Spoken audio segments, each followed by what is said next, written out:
Quero compartilhar a palavra com você nesta noite. E o tema da nossa palavra é celebrando a nossa libertação. Tem algum livre aqui em Cristo? Perdão para quem não me ouviu. Tem algum livre aqui em Cristo? Amém. E queridos, eu quero assim que esse tema, que você caminhe comigo, para que ele seja bem abrangente, no sentido da gente não olhar apenas uma celebração no que diz respeito à libertação, a nível físico, como vai ser dentro do contexto aqui que eu quero compartilhar com você, mas a nível também espiritual, emocional, financeiro, material, familiar, amém? Eu quero que você tome isso de uma forma bem abrangente mesmo. A palavra Páscoa no hebraico é passagem, que significa passagem. Pare para você pensar. Páscoa significa, faça assim comigo, passagem. Vamos lá mais uma vez, por favor. Passagem, ok? Isto é uma referência à festa judaica da Páscoa, onde a celebração acontecia, ou acontece ainda, a celebração dos hebreus com respeito à escravidão deles no Egito, em que eles foram libertos pelo Senhor de lá. Então, a Páscoa é uma grande celebração deles para comemorar a libertação deles da terra do Egito.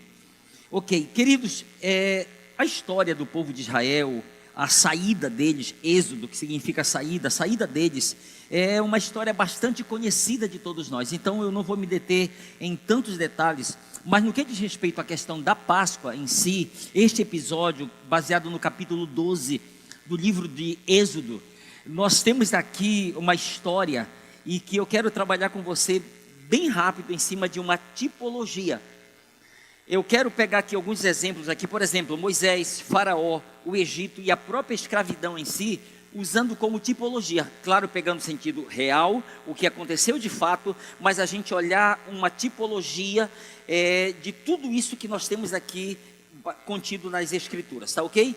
Então, primeiro ponto aqui, Moisés, ele aqui representa um tipo de Cristo aqui nas Escrituras. E a primeira coisa que eu quero ver com você, bem rápido, é Moisés sendo aquele que foi escolhido e enviado por Deus para o Egito. A gente sabe que ele, infelizmente, teve um início da sua história no Egito, humanamente falando, bem sucedido, mas depois que ele matou o Egito, teve que fugir para não morrer. E quando ele está distante, ele está cuidando das ovelhas de seu sogro Jetro, e então ele vai até o Monte Horebe, aonde o Senhor se revela a ele, se revela como Deus, o grande Senhor e Deus, e o comissiona, e a partir desse comissionamento Deus o envia para o Egito. E quando, olhando para o Egito, a gente precisa olhar no sentido também espiritual. Egito, espaço físico, mas também Egito no sentido de que o Egito representa o próprio mundo. Um mundo sem Deus, um mundo sem Cristo. E quando nós olhamos para Cristo, já que é uma tipologia, a gente precisa ver como em Cristo se encaixa dentro disso. Exemplo, João 3, capítulo 3, versículo 16, da parte A. Me ajude aí.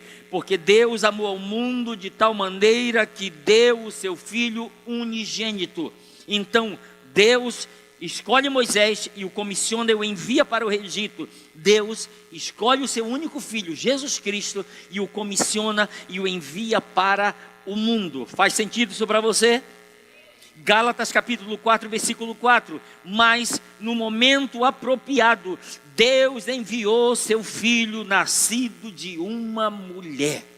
Deus amou tanto o mundo que ele foi capaz de enviar o seu único filho para a terra com propósito, ok? Segunda semelhança que nós vemos entre Moisés e Cristo.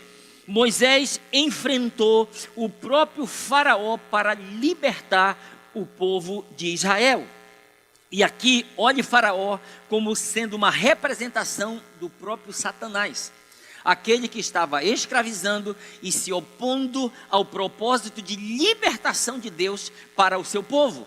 Embora que o povo tivesse já debaixo de uma promessa que Deus havia falado para Abraão que ele iria fazer isso, iria libertar o povo, mas nós vemos aqui Satanás sendo assim representado na pessoa de Faraó, que está se opondo a Moisés. E você conhece o contexto que o Senhor ele teve que manifestar o seu poder, como ele disse: olha, eu te levantei, Faraó, para mostrar em ti o meu poder. Então Deus manifesta o seu poder para mostrar realmente quem manda. Faz sentido isso para você? Deus precisou, endurecer o coração do homem mais duro, mais poderoso da terra, para mostrar o quanto ele pode, o quanto ele é todo poderoso. E quando nós vemos aqui, em que momento nós vemos aqui esse confronto de Cristo com Satanás? Marcos capítulo 1, versículos 12 e 13. Olhe comigo. E logo o Espírito o impeliu para o deserto, onde permaneceu quanto tempo? 40 dias sendo tentado por Satanás. Estava com as feras, mas os anjos o serviam. Queridos, olha aqui para mim bem rápido. Quando nós lemos a tentação de Jesus no Evangelho de Mateus capítulo 4 e no Evangelho de Lucas capítulo 4, se nós não pararmos para refletir, o que nós vamos ver? Parece que Jesus chegou no deserto para jejuar 40 dias e 40 noites, ser tentado. Mas parece que a tentação se resumiu em apenas um dia. E só 3. Não parece isso? Quando você chega lá, se tu és filho de Deus, manda com essas pedras transforma em pão. Se tu és filho de Deus, atira-te daqui para baixo. Se tu és filho de Deus, pronto, já acabou. Mas Marcos, ele nos dá uma visão mais aberta. Ele diz que ele foi para o deserto e permaneceu 40 dias, fazendo o quê? Sendo tentado por Satanás. 40 dias sendo tentado. Porque ali era a grande prova de fogo. Ou dá certo, ou não dá. Então Jesus Cristo ali, veja Cristo ali confrontando e ao mesmo tempo sendo confrontado pelo inimigo diante de tantas e tantas tentações, mas ele, assim, a semelhança de Moisés, principalmente olhando para Cristo, nós sabemos que ele saiu do deserto mais do que vencedor. Ele não cedeu, e nós temos algo a declarar a respeito do nosso Cristo.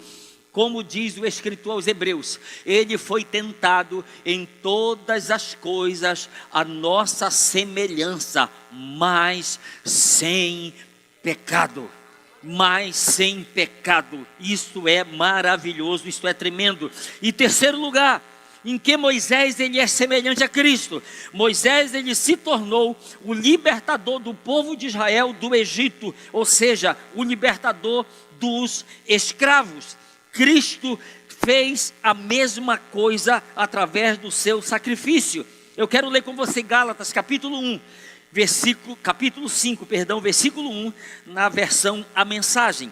Olha o que está escrito: Cristo nos libertou para viver uma vida livre. Permaneçam nessa liberdade. Amém? Cristo nos libertou. E queridos, deixa eu só adiantar uma coisa aqui, pense isso comigo. Deus chega e liberta o povo de Israel do Egito. E de propósito, leia com calma que você vai observar isso. De propósito, Deus leva o povo pelo caminho mais longo, para que eles atravessem o Mar Vermelho. Por quê, pastor? Porque o Senhor disse: olha, se eles verem os inimigos, as guerras, eles vão querer voltar para o Egito. Olha a cabeça e o coração de Deus. Eu estou libertando o meu povo, mas eu não quero que o meu povo volte para o Egito. Se eles voltarem, eles vão ter que abrir de novo o mar e atravessar a pé. Você entende a preocupação de Deus, o coração de Deus em não querer que os filhos voltem? Olha aqui para mim, na outra tradução diz assim: Cristo foi para a liberdade que Cristo nos libertou. Não sujeitem-se de novo ao jugo de escravidão. Quem já trabalhou com gado aqui? Cadê os fazendeiros? Não tem nenhum. Meu Jesus, a gente tem que orar por isso aqui, gente. Os fazendeiros, né? Meu Deus do céu. Mas olha aqui para mim, gente, olha aqui bem rápido. Né? Quem sabe o que é canga? Opa, jugo. Gente, pare para você pensar. O homem da carroça, ele pega a canga e levanta, e 2 bois entram nela. E eles vão com aquela canga, aquele jugo de escravidão. sobre os ombros e vão arrastando. Qual a ilustração aqui? Entenda. O Senhor disse, é como se Jesus estivesse dizendo: eu tirei a canga dos ombros de vocês. Não se submetam de novo a um jugo de escravidão. Você já é livre, não queira ser escravo de novo. Esta é a mensagem. Esta é a mensagem. Agora escute, há uma razão toda especial para a palavra Páscoa significar passagem. Páscoa significa, lembra o exemplo, significa passagem. Por quê, pastor? A razão é porque na noite em que foram libertos da escravidão do Egito, os israelitas, eles celebraram aquela Páscoa. Agora, gente, a Páscoa, ela tinha um personagem principal. Qual o personagem principal da Páscoa? Não era Moisés, não era Arão, não era a família que estava ali para celebrar a Páscoa. O personagem principal era o Cordeiro. Escute, o personagem principal era o Cordeiro. E aquele Cordeiro, escute, ele foi sacrificado no 14º dia do primeiro mês do ano. Porém, ele foi levado para a casa dos filhos de Israel no 10º dia. Precisava passar 5 dias com aquela família, naquele ambiente. Por quê, pastor? Você já parou para pensar sobre isso? Porque se é para ser sacrificado no dia 14, por que então levar no dia 10? Por que não levar somente no dia 14? Porque se levasse somente no dia 14, olha aqui para mim, você estaria matando, eles estariam matando um animal estranho. Não tem nada a ver comigo, é um animal. Agora, traz ele para dentro de casa. Coloca comida para ele. Cadê o pessoal dos pets aí? Coloca comida para ele. Serve água para ele. Ele vai deitar nesse chão frio? Não, pega por favor uma coxa. Dá uma arrumada. E você está cuidando daquele cordeiro. E você olha, meu Deus do céu, isso não machuca ninguém. É tão inofensivo. E você está cuidando dele, está alimentando. 14º dia, a ordem. Agora vocês vão degolar ele, vocês vão matá-lo. Então você não está matando um estranho. Você está matando alguém que a morte dele vai mexer com o seu coração. Então Deus queria que eles entendessem que quem iria morrer por eles não era um estranho. Não era um estranho, que trazem ele para dentro de casa, para eles entenderem que não é um estranho que está ali. Então olha aqui para mim, então era o cordeiro sem defeito que seria sacrificado e cujo sangue eles deveriam usar para marcar as portas de as suas casas, pois à meia-noite o anjo da morte iria passar sobre toda a terra do Egito, e somente aqueles que tivessem a marca do sangue em suas portas, o anjo iria passar. Pegou a passagem aí? Páscoa, passagem. Aqueles que tivessem a marca do sangue em suas portas, não sendo usada como um amuleto. Escute, o sangue de Cristo não é amuleto da sorte. Só tinha sangue na porta porque um cordeiro havia sido sacrificado lá dentro. E só a casa onde estivessem participando e se alimentando daquele cordeiro tinham direito de pegar aquele sangue e colocar na porta.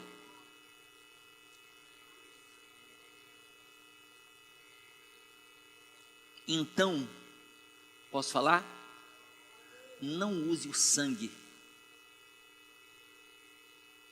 como se fosse uma coisa barata.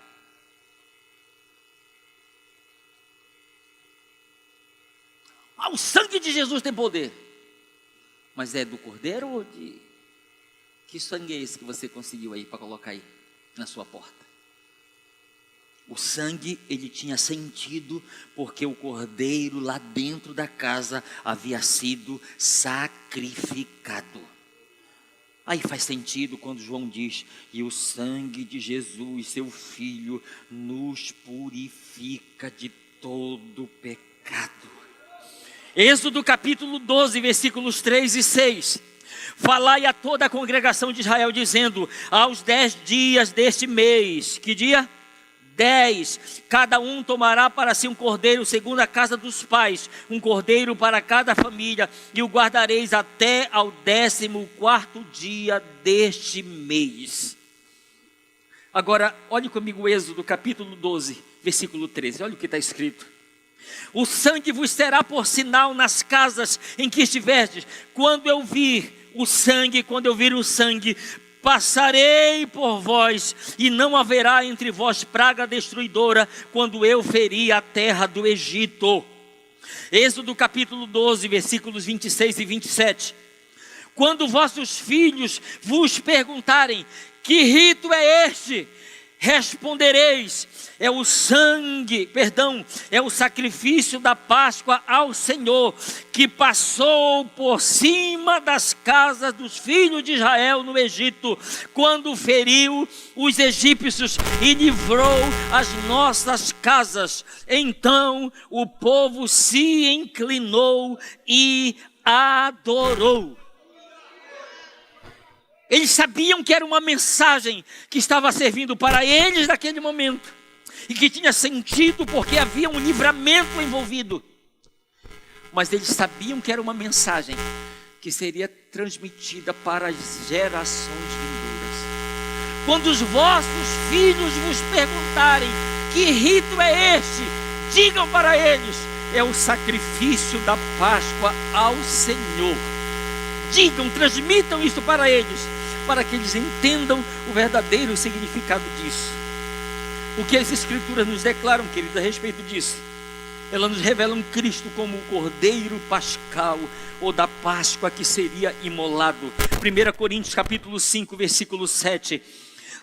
Livrem-se do fermento velho, para que vocês sejam massa nova e sem fermento, como vocês de fato são. Pois Cristo, o Cordeiro de Deus, ou o Cordeiro da Páscoa, foi sacrificado por nós.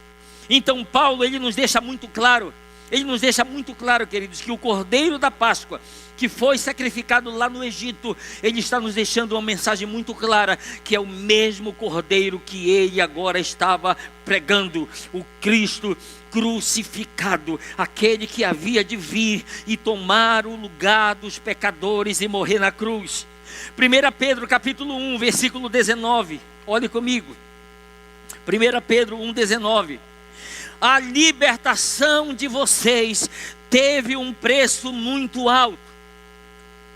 Custou o sangue de Cristo, que era como um cordeiro sem fraquezas ou defeito. Escute, vou repetir. A libertação de vocês teve um preço muito alto. Queridos, deixa eu ligar algo aqui, eu vou já voltar isso aqui. Naquela noite os filhos de Israel saíram do Egito. Mas como eles saíram? Diga, eles não saíram de mãos vazias. Diga comigo, eles não saíram de mãos vazias. Eles saíram com muita gratidão e muito júbilo. Você lembra Miriam? Miriam pega o tamborim e ela começa a dançar, e as mulheres vêm atrás dela, dançando, celebrando pela grande libertação do Senhor para eles. Quando eles atravessam o Mar Vermelho, ela está dançando com as outras mulheres, celebrando, glorificando ao Senhor. Agora olha aqui para mim, escute.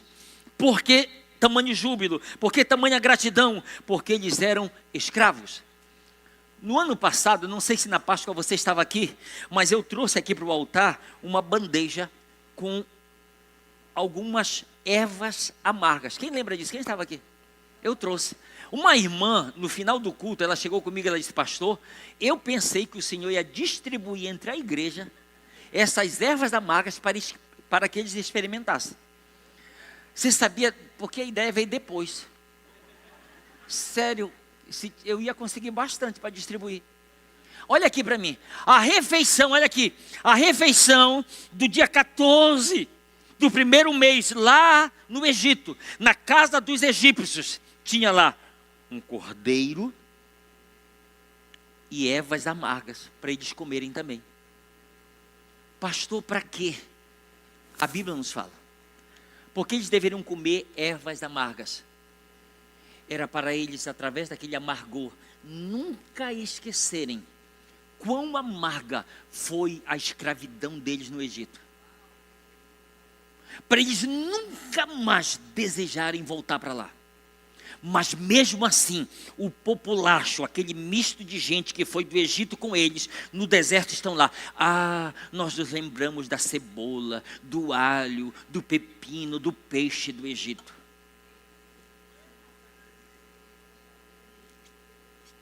Olha aqui para mim. Quanto mais amarga você sentir que a sua escravidão ela foi, nunca mais você vai querer voltar a ser escravo. Nunca mais, nunca mais. Porque é uma noção. Então, as ervas que eles estavam comendo ali, era para entender, porque eu estou comendo isso, porque tem que comer, coma. Porque você precisa discernir o que é servir o Egito, o que é servir Faraó, e o que é servir ao Senhor que te libertou. Mas eles não saíram, como ele disse, apenas com júbilo, gratidão, mas eles saíram levando consigo as riquezas do Egito. Eles saíram consigo levando as riquezas do Egito. Êxodo capítulo 12, versículo 36.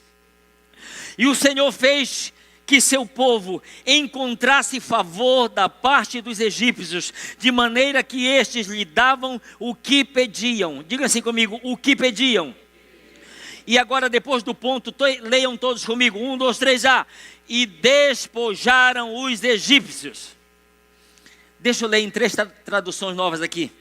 Assim, os israelitas levaram a riqueza dos egípcios. Outra. Dessa forma, os israelitas tomaram as riquezas dos egípcios. Terceira. Assim, os israelitas levaram a riqueza dos egípcios. Agora, reflita comigo uma coisa aqui. Vocês sabem o que é tomar e levar sem briga e sem violência? Porque a palavra despojar significa tirar força. Reflita comigo. Despojar, e assim despojaram os egípcios. Despojar significa tirar força. Mas só que eles não usaram força para tirar e levar as riquezas do Egito. Aí a grande pergunta é, pastor, como que isso pode acontecer? Porque afinal de contas eles estão tirando as riquezas dos inimigos, dos seus senhores que estavam escravizando. Porém eles não usaram força, não usaram violência. Como isso é possível? É possível aqui por causa de uma coisa. Vou ler o versículo de novo. Êxodo 12, 36, preste atenção. E o Senhor fez que o seu povo encontrasse... Essa é a palavra-chave. Favor significa graça. Favor significa aceitação. Favor significa encontrar graça, fazer com que eles sejam graciosos, misericordiosos, piedosos, favoráveis. Queridos, foi a manifestação da graça de Deus na vida dos filhos de Israel e dos egípcios, para que, ao mesmo tempo que a Bíblia usa o termo, eles despojaram, mas não precisaram fazer força. Diz a Bíblia que eles pediram e eles deram tudo o que eles pediram. Isto é graça. Isto é graça. É receber sem merecer. É ver o favor de Deus, a mão de Deus agindo sem ter mérito nenhum envolvido. Não havia mérito ali. Por que aconteceu dessa forma? Por causa do favor divino. Eles não mereciam sair do Egito com aqueles bens. Por quê? Porque eles eram escravos. Mas por que saíram? Porque havia um favor divino. Olha aqui para mim, por favor.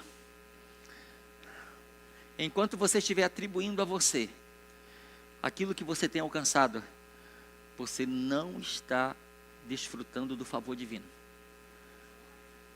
O que está prevalecendo é a sua força, é a sua capacidade, são os seus talentos, são as suas habilidades. Pare para você pensar por que Deus faz um povo que é escravo, que não tinha direito de sair com nada, apenas com a vida, faz com que esses escravos cheguem diante dos seus opressores e digam: olha, vocês podem dar roupa para a gente? Na hora. Vocês podem dar prata, ouro, vamos dar o que vocês quiserem, pode pedir que nós damos. Então eles saem dali com vocês. Quem deu isso para vocês? Foi o Senhor. Quem foi o instrumento? Os egípcios. Mas eles não eram os seus opressores? Sim. Então como isso aconteceu sem guerra, sem briga? O Senhor fez a gente alcançar o favor deles. O Senhor fez a gente alcançar o favor deles. Entenda, o que aconteceu lá no Egito foram manifestações do favor, da misericórdia, da graça de nosso Senhor e Salvador Jesus Cristo. Assim também a nossa semelhança foi o que aconteceu. Perdão, a semelhança deles aconteceu comigo e com você também, pois nós éramos escravos. Porém, onde abundou o pecado,